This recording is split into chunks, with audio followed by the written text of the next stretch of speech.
চাই বর্তমান সরকারকে এবং বর্তমান বাংলাদেশের যে বড় বড় রাজনৈতিক দল আছে সেই দলগুলোকে উদ্দেশ্য করে আমি সাধারণ ছাত্রছাত্রীর জায়গা থেকে একটা কথা বলতে চাই।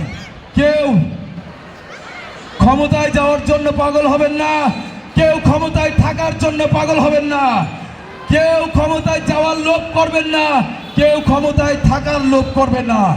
একেবারে উপযুক্ত বাস্তবনিষ্ঠ এবং ন্যূনতম সংস্কার করে আপনারা দ্রুত নির্বাচন দিয়ে জনগণের সরকারের হাতে ক্ষমতা বুঝিয়ে দিন।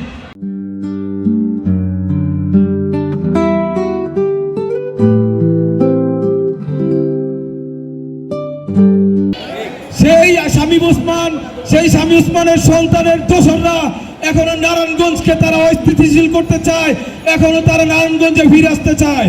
আপনারা কি তাদের ফিরে আসার জন্য আপনারা কি জায়গা দিবেন নারায়ণগঞ্জে? নারায়ণগঞ্জে আমরা জায়গা দেব না।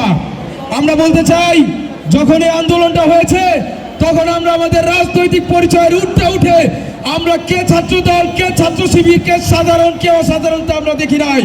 আমরা কাঁধে কাঁধ মিলিয়ে রাজপথে একসাথে থেকে শেখ হাসিনার সরকারের আমরা পতন ঘটিয়েছি।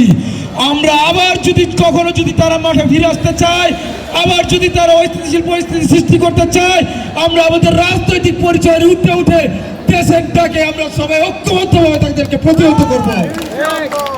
আমরা সবসময় বলি আমরা ছাত্রদল হচ্ছে বিএনপির ভ্যানগার্ড, কিন্তু আজকে আমি বলতে চাই এই সরকারি তোলাম কলেজ হচ্ছে গিয়ে নারায়ণগঞ্জের ভ্যানগার্ড।